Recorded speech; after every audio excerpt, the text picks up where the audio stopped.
like all big technology disruptions of the past, the move to cloud computing is a journey, and it's a journey that still has a lot of road left to be traveled. So I want to talk about the opportunity we collectively have to accelerate that journey.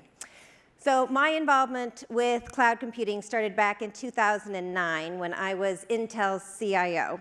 And the cloud buzz was just hitting that technology trigger point on the Gartner's hype cycle. So that was the point, where the media starts to get very involved, and there's a few POCs that you can point to, but there's no real commercially viable solution out there. And there were as many evangelists at that time as there were cynics. And there was everything from the cloud is obvious, it's pervasive, it's going to be as pervasive as water, to the cloud is stupid, it's a marketing campaign, and it's nothing different than we've already been doing. You remember those days. And within my IT organization, I had a team that had developed and was operating a cluster, an HPC cluster of 55,000 servers. It was there to support it still is there to support our design engineering environment, so the computer-aided design environment. So it's a pool of servers and storage that supported engineers from Bangalore to Israel to Santa Clara. It runs 24/7 at 85% utilization. It could run even higher, but we actually limit the utilization to make sure the engineers have a good quality of service experience. And there was a very easy-to-use portal where the engineers had a self-serve way of deploying their application into that massive grid, instant access to massive compute capacity. And so the Intel IT guys in my group that were responsible for this system, they sided with Larry Ellison, and they said, what's all this about cloud? We've been doing this for years.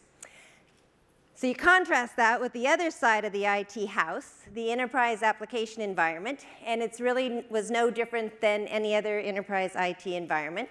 Prior to virtualizing, we were running at sub 10% utilization levels, probably 20% effectiveness of our storage capacity, and it was 90 days nominally to get from when you requested a new application to when that application was actually deployed into the environment.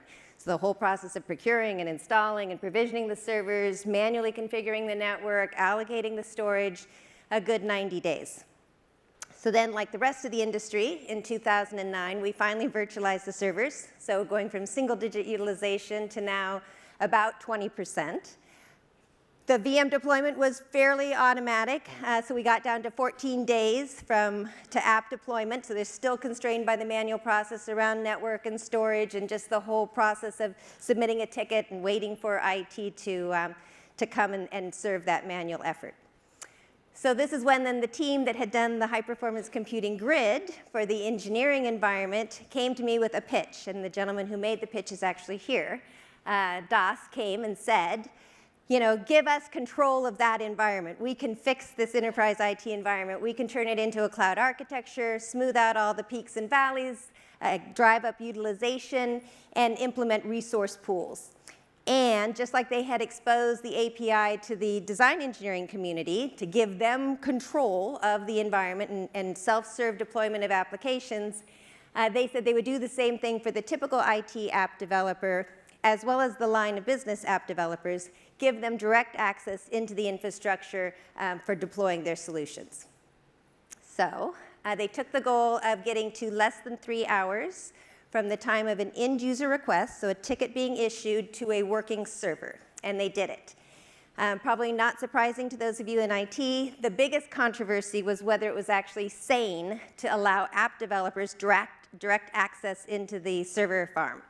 There was crazy concern about the app developers will go wild and just be spawning VMs everywhere. It'll be VM sprawl. The CISO was worried you'd have a bunch of people with no security background accessing the environment. The ops people were worried that we wouldn't have any way to manage the idle auditing process. And many enterprise IT shops today still are worried about giving direct access to the environment by app developers. So as you can see, utilization then rose to 40%, still well below the 85% that we were running in the HPC environment, but not bad. We did see tremendous CapEx and OpEx savings. The whole project actually paid for itself in the first year. And the requirement the team had was to build a cloud that had all the benefits of enterprise, resiliency, consistency, predictability, but to do it with the agility and efficiency that the big public cloud service providers were seeing. So it was a tough charter, and the framework that they used for this was OpenStack. And this was obviously back before OpenStack had gained popularity. At the time, there was less than 100 contributors to OpenStack, and as you know, now there's over 4,000. At that time, we worked with the OpenStack community and formed OpenStack Enterprise Workgroup so that we had a way of advancing the state of OpenStack consistent with enterprise class features. And so I share this long journey with you because it was complex and we were blazing a new trail. But we took on that complexity and we took on the task because the value proposition of cloud computing was so compelling. The value proposition of faster time to new services and lower CapEx and OpEx. And so yet, despite that, what I think is a very compelling value proposition, despite the fact that the public cloud service provider capacity is growing at a 40% CAGR, despite the fact that many people, when asked, would say the cloud is on fire, enterprise IT is very slow to move to private cloud deployments. And we estimate that less than 10% of all enterprises actually have deployed a private cloud. And that might be generous. And even if you look at the public cloud service provider space, there's a very broad range of the level of sophistication and automation across those service providers. And it's true because there are some real impediments. There are some real issues. First of all, the pace of innovation in the cloud software stack is occurring at a very, very rapid rate. You see it, right? The result is that you have many options for each of the components in the stack, from the virtualization layer to the orchestration layer to the developer environment. Lots and lots of choices, and within those choices, there's many configurations within them. So just lots and lots of complexity. That leads to complexity in integrating the various software solutions and ensuring that you're delivering a functional solution that is both reliable and at performance. A significant degree of technical expertise is required, technical expertise that not all enterprise IT shops have on hand. It's a lot of trial and error that goes into this. A typical deployment takes weeks or months, and the solutions are often, as is said, like snowflakes, very unique and fragile.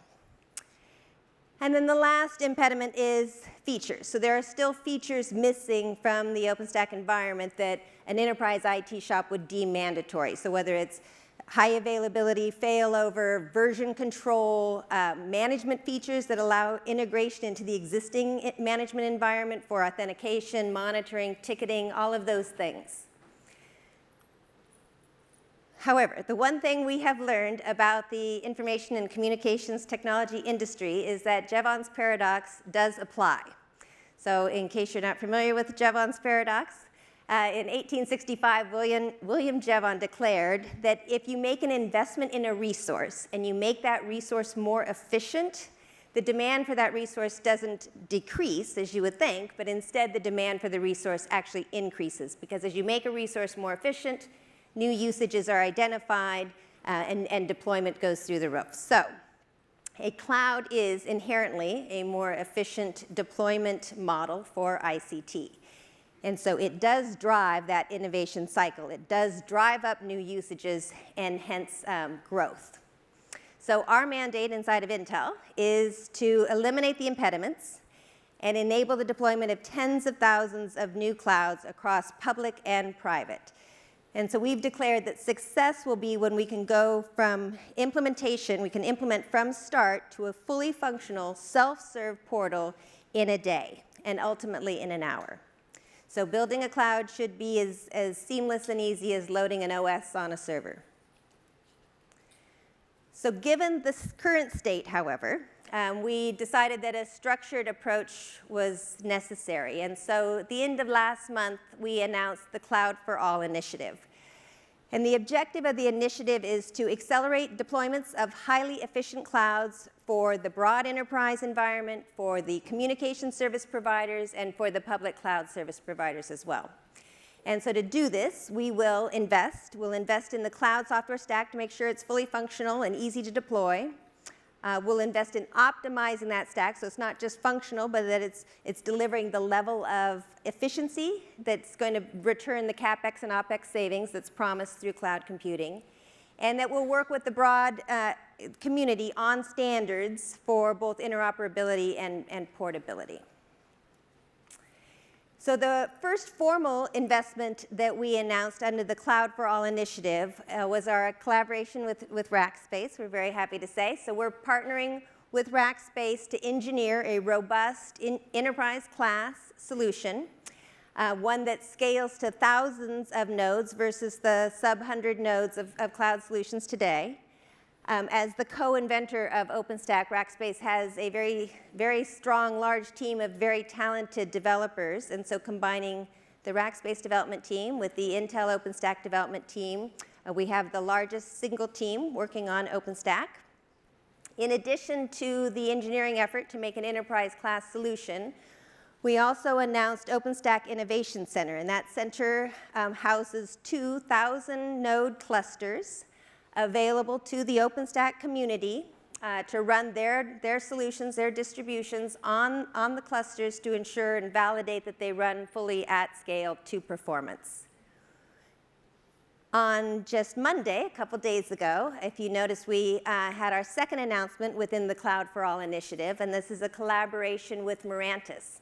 And so that collaboration includes $100 million, Mirantis had a $100 million funding round, and Intel Capital led that round. Intel Capital, we've actually had an investment in Mirantis way back to 2012, so we've been working with Mirantis for a while. But that investment is both the equity investment as well as an engineering investment. So we are working with the engineering team jointly to continue to advance the OpenStack for the enterprise class features, making sure there's full performance at scale, and also working on the networking and storage side of OpenStack to make sure you have a fully integrated, automated solution. And so I'm happy to have with me on stage here both Boris and Paul. So you probably know both these folks. So Boris, the co-founder of Mirantis, and Paul, the VP of Development from Rackspace. So come on up.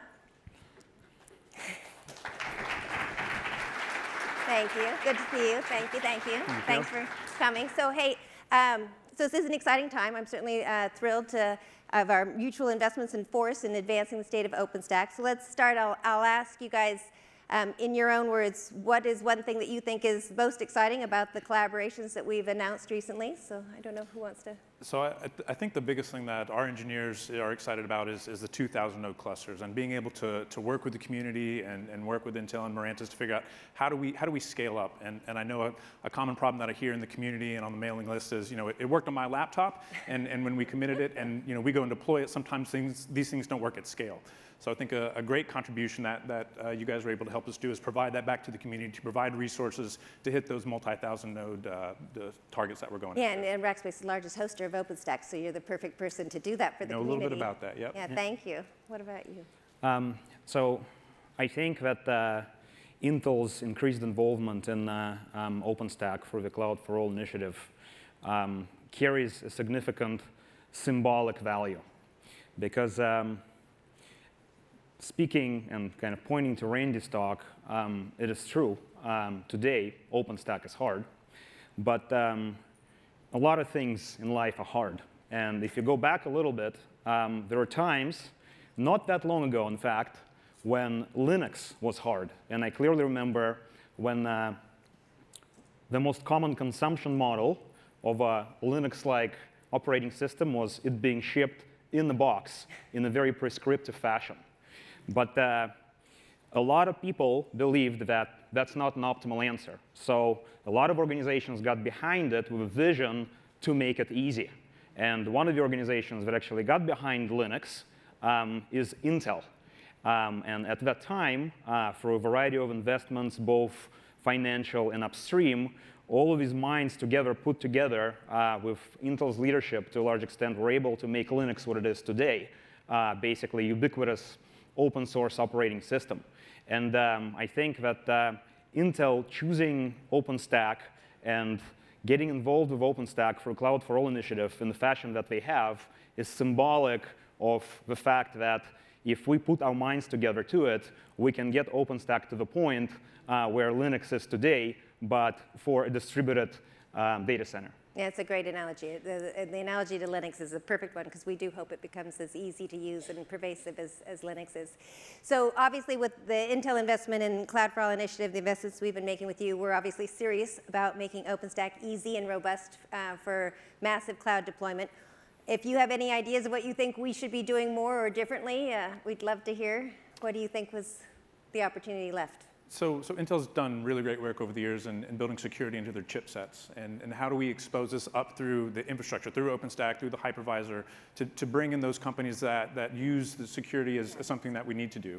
And then building security by default into OpenStack is, I think, something that we all have a vested interest in. And how do we enable that to where that is as we install it, as we deploy it quickly in an hour, that we know that it's secure and that the users and our operators trust that environment. And I think building that trust is something that we'd all benefit from. Yeah, we still see that security is one of the lead limiters to deploying a cloud environment. So that's a very good point. Yeah, of course. So in the one thing that I'm excited about as far as the kind of taking OpenStack forward in terms of engineering investment is making OpenStack more hybrid friendly. So going back to the presentation that I did a little bit earlier, I think that everybody realizes that the world that we're moving towards is a hybrid world. There's not just going to be organizations using exclusively public cloud infrastructure or private cloud infrastructure. It's going to be a combination of many of those. And engineering OpenStack in the direction of making it more friendly to hybrid environments. There's multiple dimensions that this can take, but this is the direction that we at Mirantis, together with Intel, definitely want to collaborate on. And I think that getting help from Rackspace, who knows some things about OpenStack public clouds, is something that we'll be leveraging going forward for that. Yes, well said. Thank you. Thanks so much for your input. Thank you, and thanks for the partnership. Yeah. Thank you. So it clearly takes a very broad ecosystem to advance the state of cloud computing. Reflected here on this chart, we've had several other announcements in the last couple months along the same objective of making cloud deployments easier. We have had announcements with software leaders like VMware and Microsoft. We had a Red Hat collaboration with Cisco and Dell at the Red Hat Summit recently. Announcements around open standards like the Kubernetes Foundation. We've announced with CoreOS making their Rocket containers more secure, as well as working with DockerCon, a DockerCon announcement on Docker secure containers. And we joined Google and Docker and many others in the announcement of Cloud Native Computing Foundation, so making it easier for application deployments native to the cloud. So our role in the industry has been to drive the collaboration, to enable standards, and to get alignment in the industry on a common objective and common set of goals. So as we look to the future then, we need to maintain that innovation pace, that beat rate. We need to accelerate the realities of JEVONS paradox. We need to get to where we're building hyperscale levels of efficiency for the masses, not just for the few. So we need to make the application developer's life more efficient, so the ability to rapidly deploy applications at scale, to enable more apps to be containerized. We need to enable the schedulers so that they support everything from bare metal to virtual machines to containers and eliminate the silos that allow apps to be scheduled together. We need to make the hardware more efficient, so enabling clouds that support a heterogeneous compute environment, so general purpose computing, coprocessors, FPGAs, other accelerators, non-volatile memory, so being able to schedule across a diverse hardware environment seamlessly. And then as Boris mentioned, we need to make hybrid clouds a reality. So you should be able to land the workload wherever it can most efficiently be executed, whether it's private cloud or public clouds. And so collectively, we'll drive the innovation cycle, we'll deliver greater efficiency through cloud computing, and we'll accelerate the deployment of the next 10,000 clouds. Thank you very much.